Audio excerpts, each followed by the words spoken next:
Students, स्वागत है आपका अपना यूट्यूब चैनल विनयदीप क्लासेस में। तो चलिए दोस्त, आज के इस वीडियो में हम लोग देखने वाले हैं सांख्यिकी, यानी सांख्यिकी से जितने सारे भी अति लघु लघु उत्तरीय जो सवाल आते हैं, जो अक्सर एग्जाम में पूछे जाते हैं, ये सारे सवाल का आज हम लोग उसका अध्ययन करेंगे, उसका हल निकालेंगे। तो चलिए आप लोग वीडियो में एंड तक बने रहे और समझिए किस टाइप से सवाल आप लोग का मैट्रिक या बोर्ड एग्जाम में आने वाले हैं और उसका हम लोग सोल्यूशन कैसे निकालते हैं। तो चलिए वीडियो को शुरू करते हैं। यहाँ देखिए कि क्वेश्चन नंबर 1 में क्या लिखे हैं।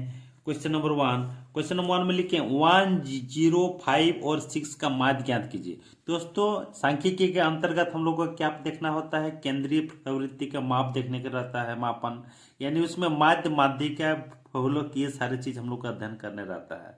लेकिन उसका हम लोग को दो तरीका से उसका अध्ययन करते हैं। एक वर्गीकृत आंकड़ा के तहत अध्ययन करते हैं, एक आपका अवर्गीकृत आंकड़ा के तहत आपका अध्ययन करते हैं। तो चलिए, सबसे पहला सवाल जो लिए हैं, ये सवाल अति लघु उत्तरीय या लघु उत्तरीय सवाल है। इस टाइप से हम लोग आते रहता है, हमेशा आएगा ही। इस टाइप से सवाल को हम लोग किस टाइप सॉल्व करेंगे, आइए जरा देखिए। यहाँ देखिए 1, 0, 5 और 6 का माध्य ज्ञात कीजिए। तो दोस्तों, जब भी माध्य ज्ञात करने के लिए कहेगा तो हम लोग यहाँ क्या करते हैं, माध्य इक्वल टू क्या करते हैं, जितने भी संख्या इस टाइप से ऑब्जर्वेशन दिया रहेगा, यानी मान दिया रहेगा, सभी का योग कर देना है। यानी 1 प्लस 0 प्लस 5 प्लस 6 और कितना संख्या है, 1, 2, 3, 4, जिसको 4 से डिवाइड कर देना है। दोस्तों, एक चीज ध्यान देना है, जीरो है मतलब जीरो को नेग्लेक्ट नहीं करना है, इसको भी साथ में लग, क्योंकि ये भी एक क्या है, ऑब्जर्वेशन है। ऑब्जर्वेशन आपका जीरो आया है, इसीलिए इसको जीरो रखा है। इसके तहत आपका 1, 2, 3, 4 सही इसको डिवाइड करना पड़ेगा। अगर 3 से डिवाइड करते हैं तो आपका रॉन्ग हो जाएगा। ठीक है, तो इस तरह से हम यहाँ पर लिख सकते हैं 6, 5, 11, 1, 12/4 हो जाएगा। तो इसको काटेंगे तो क्या हो जाएगा, 3, यानी आपका आंसर हो गया आपका 3। ठीक है दोस्तों, इस तरह से इसका निकल गया माध्य। तो कोई भी इस तरह का आंकड़ा आपका दिया रहेगा तो सभी आंकड़ों का योगफल ऊपर में कर दीजिएगा। कितना संख्या है उस संख्या से डिवाइड कर दीजिएगा। नंबर ऑफ डिजिट कितना है, मतलब संख्या कितना है, उससे डिवाइड करने पर ही आपका माध्य ज्ञात हो जाएगा। ठीक है दोस्तों, अगला सवाल देखते हैं। अगला सवाल आपका इस टाइप से भी आपको पूछा जा सकता है। माध्य को क्या लिखा है कि यदि x, 2, 3 और 5 का माध्य 4 हो तो x का मान ज्ञात कीजिए। दोस्तों, इसमें माध्य आपको दिया हुआ है, माध्य यहाँ पर लिखेंगे हम। इसका जो हल निकालेंगे तो क्या निकालेंगे, माध्य इक्वल टू ये क्या हो जाएगा, x प्लस 2 प्लस 3 प्लस 5। तो कितना संख्या है इसमें, 1, 2, 3, 4। तो यहाँ पर लिख देंगे 4 संख्या से डिवाइड हो जाएगा। ठीक है दोस्तों, लेकिन यहाँ पर देखिए दिया हुआ माध्य इसका कितना दिया हुआ है, आपका दिया हुआ है 4। तो इसके जगह लिख देंगे, मैं माध्य की जगह 4 लिख, तो 4 इक्वल टू हो जाएगा आपका x प्लस 5, 3, 8, 2, 10 हो जाएगा, डिवाइडेड बाई 4। इसको अगर हम लोग क्रॉस मल्टीप्लीकेशन करते हैं तो क्या हो जाएगा, यहाँ पर लिख देते हैं x plus n equal to क्या हो जाएगा, 4, 4 16 हो जाएगा। x इक्वल टू कितना हो जाएगा, 16 माइनस 10 इक्वल टू आपका 6 हो जाएगा। तो इसका मान निकल गया, x का मान मुझे निकालना था, तो x का मान मेरा निकल गया 6 हो गया। ठीक है दोस्तों, तो ये सवाल इंपॉर्टेंट है, ये सवाल आपका अक्सर एग्जाम में आते रहता है। चलिए अगला सवाल हम लोग देखते हैं। अगला सवाल हम देखिए, लिखा हुआ कि प्रथम 5 पूर्ण संख्याओं का माध्य ज्ञात कीजिए। तो दोस्तों, इसका भी जब हम लोग माध्य निकालेंगे तो हम लोग जानते हैं कि प्रथम जो 5 पूर्ण संख्या होगा कौन कौन सा होगा। तो सबसे पहला पूर्ण संख्या क्या होता है, 0। उसके बाद 1, 2, 3, 4, यही हो गया 5। 1, 2, 3, 4, 5। 0 को आप नेगलेक्ट नहीं कर सकते हैं, क्योंकि फास्ट आपका क्या है, पूर्ण संख्या है। तो क्या करेंगे, अभी इन सबका सम कर देंगे। 1 प्लस 2 प्लस 3 प्लस 4, कितना संख्या है, 5। 1, 2, 3, 4, 5, 5 से आपको डिवाइड कर देना है। ठीक है दोस्तों, तो ये कितना हो जाएगा, 4, 3, 7, 2, 9, 1, 10। 10/5 5 इजिकल टू आपका क्या हो जाएगा, 2 आंसर हो जाएगा। इसका माध्य कितना निकल गया दोस्तों, 2।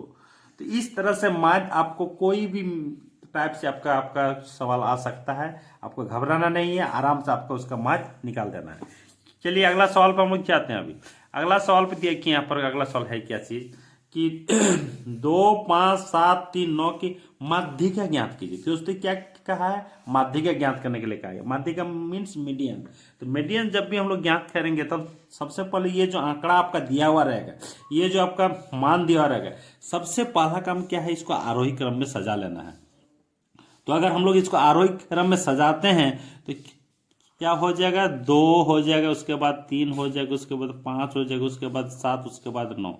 ठीक है दोस्तों, तो इस तरह से इसका अगर माध्यिका की जब बात करती है तो इसके जो बीच वाला जो वैल्यू होता है वही आपका माध्यिका हो जाएगा। इसका आंसर हम लोग आराम से यहाँ से भी लिख सकते हैं, आपका 5 हो जाएगा। लेकिन इसका सूत्र भी होता है, सूत्र के सहारे भी हम लोग निकाल सकते हैं। सूत्र के सहारे हम लोग कैसे निकालेंगे, तो यहाँ जरा देखिए, तो सूत्र में क्या होता है, इसमें नंबर ऑफ ऑब्जर्वेशन जो होता है, नंबर ऑफ ऑब्जर्वेशन मतलब एन हम लोग जो लेते हैं, इसमें देखना होता है कितना है, 1 2 3 4 5, नंबर ऑफ ऑब्जर्वेशन 5। तो क्या एन इक्वल टू हम लोग 5, तो 5 क्या हो गया, विषम संख्या हो गया। ठीक है, तो विषम के लिए जब माध्य का जो ये होता है सूत्र होता है, वो होता है n+1/2 पद होता है। ठीक है दोस्तों, इतना टर्म होता है। तो क्या हो जाएगा, n क्या है 5, तो 5 + 1/2 पद। यहाँ ध्यान देना है कि इतना वहाँ पद की बात किया जा रहा है। तो क्या हो जाएगा 6/2 यानी तीसरा पद, क्या हो जाएगा तीसरा। हाँ, तो 3 आपका आंसर नहीं है, ये तीसरा क्या है, थर्ड टर्म आपका आंसर होगा। तो थर्ड टर्म आरोही क्रम में सजाने के बाद क्या हो जाएगा, 1 2 3, यहाँ पर देखिए 5 हो गया, यहाँ पर क्या होगा 5 हो गया आंसर। इस तरह से आप निकाल सकते हैं, आप सूत्र के सहारे भी निकाल सकते हैं। तो अगर ऑब्जेक्टिव क्वेश्चन में आता है तो एकदम बिल्कुल सूत्र के सहारे नहीं निकालना है। इसमें से सबसे पहला काम हम लोग को इस जितने सारे भी आंकड़ा दिया हुआ रहेगा, इसको आरोही क्रम में सजा लेना है। आरोही क्रम में सजा लेने के बाद जो मिडिल वाला टर्म हो जाएगा वही आपका आंसर हो जाएगा। ठीक है दोस्तों, एक और सवाल हम लोग देखते हैं। इसमें देखिए, इसमें भी क्या कहा है, 3 5 2 7 8 और 6 के माध्यिका ज्ञात करें। तो सबसे पहले इसको भी क्या करेंगे दोस्तों, इसको भी हम लोग माध्यिका का है, तो सबसे पहला काम हम लोग यही रहेगा, इसका भी आरोही क्रम में सजा लेना है। तो आरोही क्रम में सजाइए इसको, तो क्या हो जाएगा, 2 हो जाएगा, 3 हो जाएगा, 5 हो जाएगा, 6 हो जाएगा, 7 हो जाएगा और 8 हो जाएगा। ठीक है दोस्तों, आरोही क्रम में सजा लेने के बाद जो बीच वाला वैल्यू आता है वही हम लोग के क्या आएगा, माध्यिका आएगा। तो माध्यिका इक्वल टू जो हम लोग लिखेंगे इसका, तो यहाँ पर देखिए माध्यिका इक्वल टू जब हम लोग लिखेंगे तो यहाँ पर देखिए बीच में 2 वैल्यू आ जाएगा, इधर का 2 हटा देंगे, इधर का 2 हटा देंगे, क्या आ जाएगा 5 और 6 आ जाएगा। जब इस टाइप से वैल्यू आएगा 2 आपका आ जाएगा, तो इसके बीचों बीच वाला मान निकालना है। तो इसके बीचों बीच वाला मान निकालने के लिए क्या करेंगे, इन दोनों का औसत निकाल देंगे, यानी आपका 5 और 6 को ऐड कर देंगे, 2 से भागा कर देंगे, यानी क्या आ जाएगा 6 5 11/2, यानी क्या है आपका 5.5, इसका माध्यिका आ जाएगा। इसका आंसर क्या हो जाएगा, 5.5 हो जाएगा। ठीक है दोस्तों, तो इसको भी आप सूत्र के सहारे भी निकाल सकते हैं। आइए जरा दिखाते हैं कैसे आप निकाल पाइएगा। सूत्र में क्या है, n इक्वल टू कितना, 1 2 3 4 5 6 हो गया, मतलब ये क्या हो गया आपका सम हो गया। तो सम अगर आता है तो उसके लिए सॉरी हम माध्य लिखे हैं, माध्यिका होगा, माध्यिका, यहाँ पर माध्य लिख दिए थे। ठीक है, तो ये क्या होगा, इसका भी जब हम लोग माध्यिका निकालेंगे इसका, तो माध्यिका इसका भी सूत्र क्या होता है आपका n/2 पद, क्या हो जाएगा n/2 पद जोड़ n/2 + 1वां पद, 1वां पद डिवाइडेड बाय आपका 2 हो जाएगा। यही आपका सूत्र होता है। तो n क्या है आपका 6 है, तो क्या हो गया तीसरा पद, तो तीसरा पद आपका क्या हो जाएगा, यहाँ पर तीसरा पद देखिए क्या है 5 है, डायरेक्ट लिख देता हूँ। यहाँ पर n/2 यानी तीसरा जोड़ 1 यानी चौथा पद हो जाएगा। तो चौथा पद में क्या है आपका 6 है, 6 हो गया /2, तो यही आ जाएगा आपका 11/2 यानी आपका 5.5 आपका यही आपका क्या आ जाएगा, आपका माध्यिका आ जाएगा दोस्तों। तो इस तरह से हम लोग माध्यिका, चाहे वो n observation, number of observation सम रहे चाहे विषम रहे, किसी भी तरह से हम लोग सूत्र के सहारे निकाल सकते हैं। लेकिन जब हम लोग का ऑब्जेक्टिव क्वेश्चन में, मल्टीपल चॉइस क्वेश्चन में अगर आता है तो इतना सारे करने की कोई जरूरत नहीं है। सबसे पहले हम लोग आरोही क्रम में सजा लेना है, उसके बाद जो बीच वाला वैल्यू होगा वही आपका माध्यिका हो जाएगा। अगर 2 इसमें बीच वाला वैल्यू आता है तो इसका औसत निकाल देंगे, यानी दोनों को ऐड कर देंगे, 2 से भागा कर देंगे, जो मान आएगा वही आपका माध्यिका हो जाएगा। ठीक है दोस्तों, चलिए अगला सवाल की ओर हम लोग आगे चलते हैं। अगला सवाल है 3 5 6 5 2, इसका क्या बोला है, मोड निकालने है, बहुलक निकालना बोल। तो दोस्तों बहुलक जब भी कहता है तो इस तरह का जब भी ऑब्जर्वेशन आपका रहेगा तो इसमें से जो अधिक बार आएगा, जो संख्या अधिक बार आएगा वही आपका बहुलक हो जाएगा।